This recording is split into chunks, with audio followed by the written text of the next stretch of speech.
Assalamualaikum warahmatullahi wabarakatuh. Alhamdulillahirrahmanirrahim.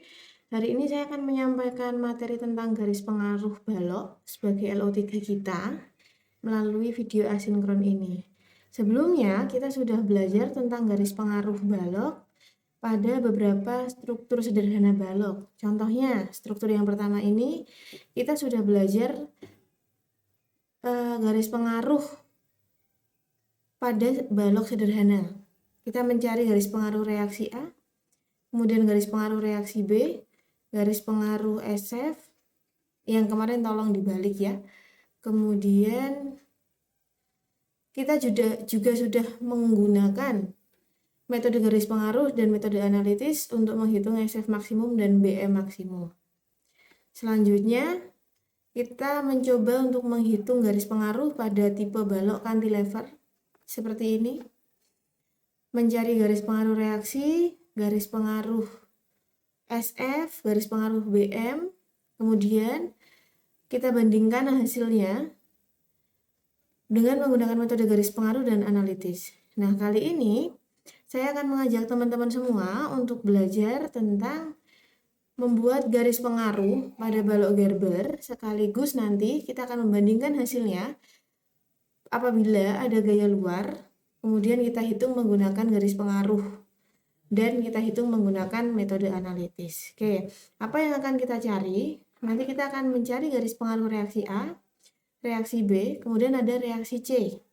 Nah, balok Gerber ini perbedaannya berada di struktur yang sebelah sini. Jadi balok Gerber ini seperti yang sudah kita tahu, dia merupakan balok yang ada yang menjadi balok utama, kemudian ada yang menjadi balok yang membebani balok utama, begitu ya. Makanya di sini ada satu lagi tumpuan, yaitu reaksi C nanti. Nah, selanjutnya seperti yang kemarin kita juga akan menghitung garis pengaruh SF di suatu titik dan garis pengaruh BM di suatu titik juga, gitu ya.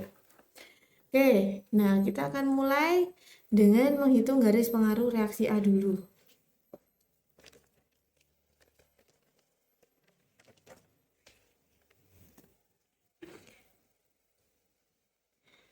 Baik, sebelumnya kita punya struktur seperti ini. Ada tumpuan A sendi di sini, B di sini, S1 ini adalah pin. Kemudian ada C, tumpuan roll di sini ya, C sama B ini roll gitu. Nah, kemudian dimensi yang kita punya seperti ini. Ada 2 dalam meter. Kemudian nanti kita akan mencari terhadap titik X di sini. Nah, kita mengasumsikan bahwa Z, arah Z itu adalah dimulai dari titik sini. Jadi Z0-nya ada di A gitu. Maka kalau kita punya struktur seperti ini, dan untuk garis pengaruh, sekali lagi kita akan menggunakan beban satu satuan. Jadi bebannya P satuan gitu, sebesar 1 gitu, untuk memudahkan kita. Ya, maka kalau kita punya struktur seperti ini, kita nanti akan menghitung di beberapa posisi.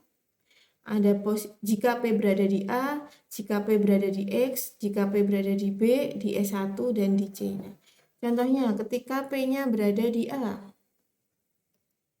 P berada di A artinya karena Z-nya berasal dari situ, maka ini Z sama dengan 0. Pas di X, maka Z sama dengan 2. Pas di B, maka Z sama dengan 4. Pas di S1, maka Z sama dengan 6. Dan pas di C, Z sama dengan 8. Gitu ya. Oke, selanjutnya struktur Gerber bisa kita simpelkan atau kita bentuk menjadi seperti ini. Jadi dari A sampai S1 ini adalah bentang yang terbebani. Kemudian dari S1 sampai C ini adalah bentang yang membebani. Nah, artinya kalau ada beban berjalan dari A sampai S1, maka si C tidak akan merasakan apapun. Kenapa begitu? Karena dia kan membebani ya. Jadi pas A sampai S1 kan bebannya tidak akan sampai ke C gitu. Nah, kalau ternyata nanti bebannya berjalan dari S1 sampai ke C sini gitu, maka otomatis karena dia membebani si bawah, dimanapun beban itu berada, maka yang struktur bawah ini juga akan terasa atau ada reaksinya. Oke, kita coba dulu. Mau yang paling mudah dulu dari apa? Dari reaksi C. Reaksi C paling mudah karena P kita cuma berada di S1 sampai C. Artinya kita bisa tuliskan di sini, selama bebannya belum sampai S1 sampai C sini, maka selama itu juga akan 0 gitu ya. Maka pas beban di A, reaksi C 0. Beban di X, reaksi C juga 0. Beban di B, reaksi C juga 0. Nah, untuk mencari C seperti biasa kita bisa menggunakan sigma moment. Misalnya untuk mencari reaksi C kita menggunakan sigma M S1 sama dengan 0. Oke, berarti nanti tinggal RCV sampai ke S1 arahnya negatif, min RCV kali 2. Kemudian kan P-nya dari sini ya. Berarti P ke S1 gitu nanti tulisannya. Nah, P ke S1 ini jaraknya berapa? Dilihat dari Z sebelah sini, maka kita punya nanti P plus P Z. Nah, kalau misalnya pas di S1 kan Z-nya 6, jaraknya 0 ya. Berarti Z min 6. Kita cek. Kalau misalnya Z-nya pas di tengah-tengah sini, misalnya di tengah-tengah sini, maka jaraknya cuma ini. Z-nya 7 kurang 6, benar. Berarti ini mencarinya seperti ini. Oke, berarti ketemu RCV sama dengan P-nya saya ganti 1 Z min 6 per 2. Nah, ini minusnya hilang karena ini pindah ruas ke sebelah sini sama-sama minus, maka semuanya hilang gitu ya. Jadi kita bisa menghitung pas S1 Z-nya sama dengan 6, 6 min 6, maka RCV-nya juga 0. Waktu di C, Z-nya 8, berarti 8 min 6, 2 per 2, 1 kali 1, 1. Oke, kita sudah ketemu untuk RCV-nya. Kemudian untuk kita gambarkan dulu, boleh gitu ya.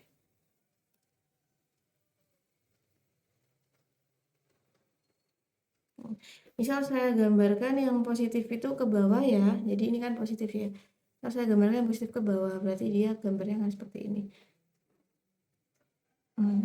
Sebentar. Biar agak besar.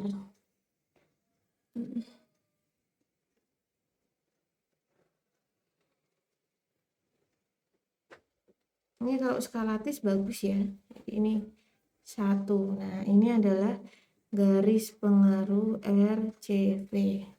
Oke, kemudian RAV.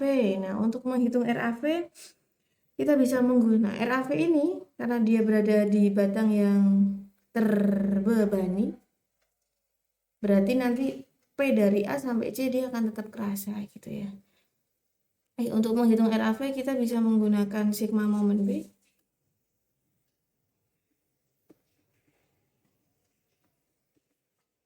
Sigma MB sama dengan 0. Nah, maka kita tahu RAV sampai ke B sini positif arahnya. RAV kali 4. Nah, P-nya kan dari sini ke sini, berarti sama dengan arah Z ya. Berarti nanti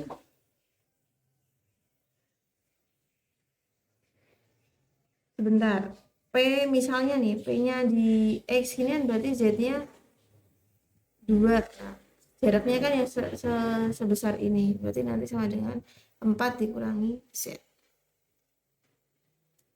Min P.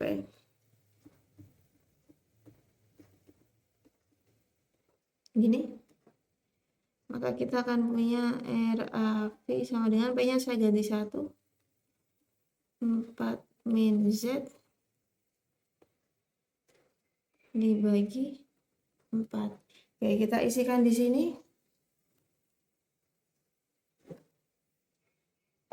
Misal Z-nya 0, ini Z-nya 0, maka RAV-nya adalah 1,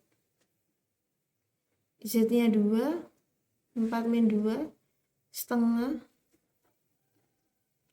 Z-nya 4, 4 min 4, 0, Z-nya 6, minus,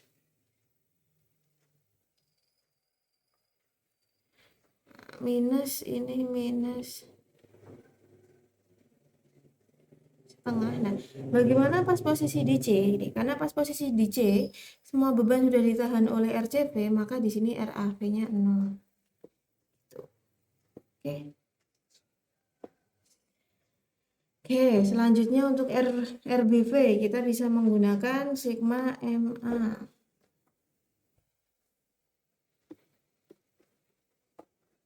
Sigma MA sama dengan 0. Oke, untuk RBV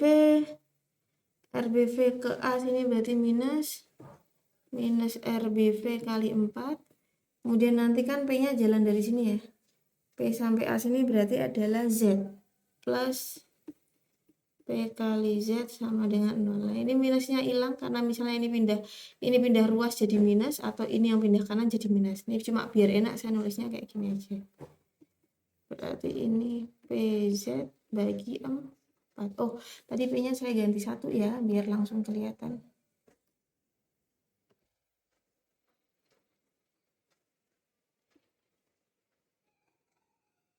Oke.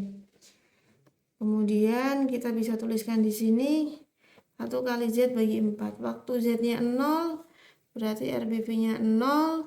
Waktu Z-nya 2 berarti RBV-nya setengah.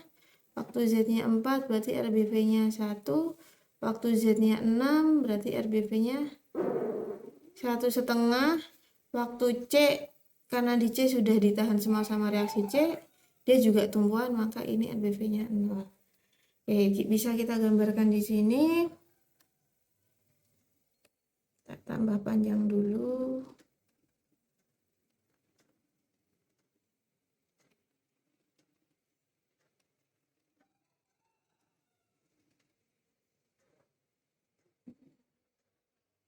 Ini kalau bisa skalatis ya. Ini karena ke bawah ini positif tadi ya. Ini berarti untuk yang A 1 positif. Kemudian di X-nya setengah. Di B-nya nanti dia 0. Ini. Kemudian di S1-nya minus setengah. Dan ini 0 lagi. Berarti ini 1.